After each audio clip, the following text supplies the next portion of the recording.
So hey, this is day 2.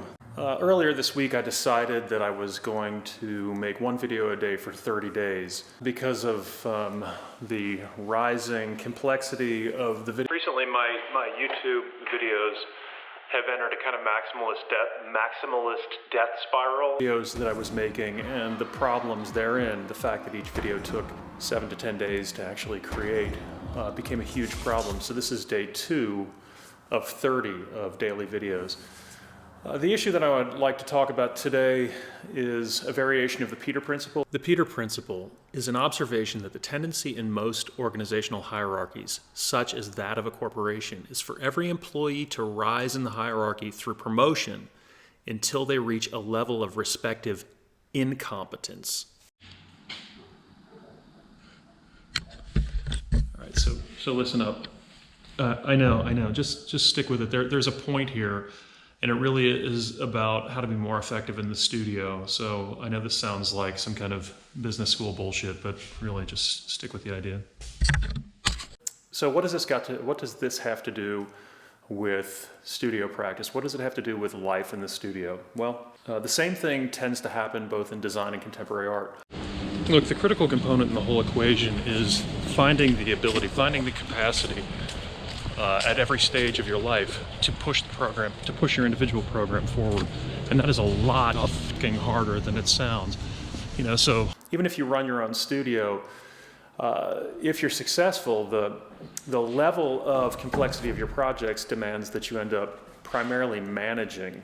Many of the responsibilities that I'm talking about tend to be at the beginning of your career, but trust me, even when you're doing your own thing, that Peter Principle kicks in, which is that you find yourself in management meetings and you find yourself managing people rather than doing the thing that actually, got you famous. It's very, very early in the morning here, where you're no longer actually primarily doing the thing that made you good. So responsibilities, money, power, responsibility come along with that.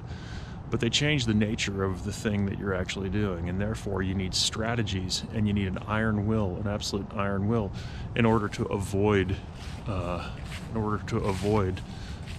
Peter Principle problem. This is the subject matter of what I'm talking about today. Really has to do with advice to the young at heart, to quote Tears for Fears. Not the young, but the young at heart, or whatever that is. So the point is to find these strategies to be able to push your program forward. And the primary one that I would suggest really has to do with scheduling. Yeah. So what's going on, Mooey? Jeffrey Nibolini put me on to this dude, Dr. Eric Thomas. But you will not outwork me. And what you have to decide in your position in the NCAA, you have to make a decision that nobody in this league in your position will outwork you. I would highly suggest watching his videos. I'm going to link to some of them right here, wherever. That dude is a baller, and basically he lays out a case that if you're unsuccessful, it's that you're not working hard enough. Joyce Carol Oates in her master's class talks about that the biggest hindrance or impediment to becoming a writer is being disturbed. What's going on? Good, man. The key to the equation is the capacity to push your program forward regardless of the problems that come along, both with success or the lack thereof.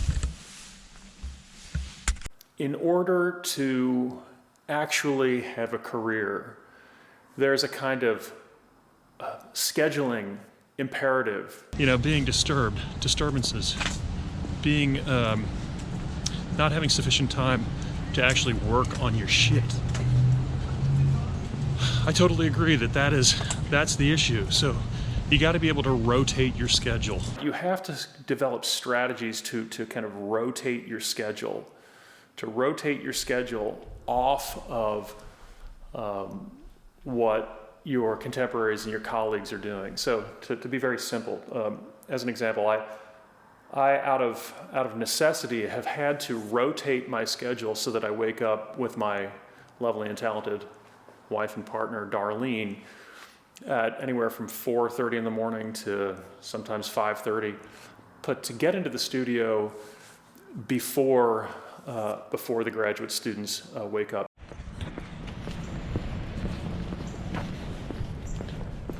Hey.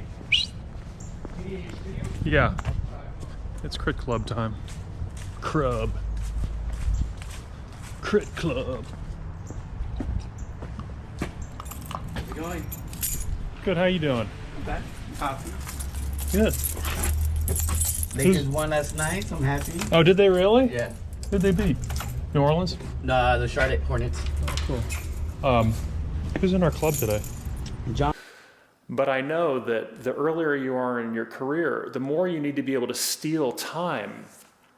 You need to be able to steal time from those kind of organizational tasks in order to jumpstart your own process. Shao. Gini. Sweet. You should be coming. Oh, they'll be here in a second. I saw John.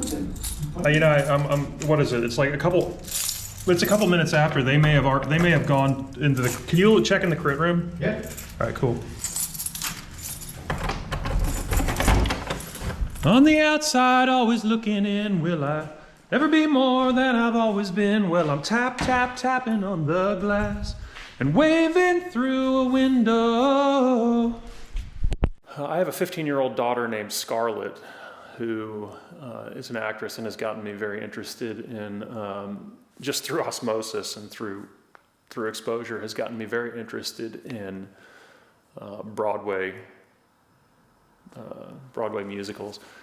Never see behind the scenes? Some lights popping. Yeah, I know. All right.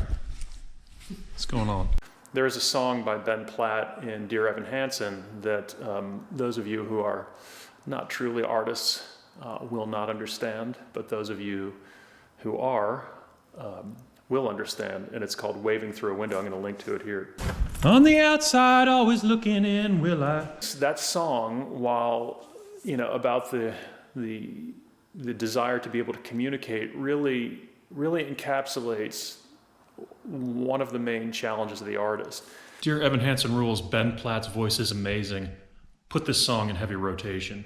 You make your work in large measure, even when you're collaborating, almost in a vacuum, and it's as if as if you're knocking on the glass and you're, to quote the chorus from the song, you're waving through a window, and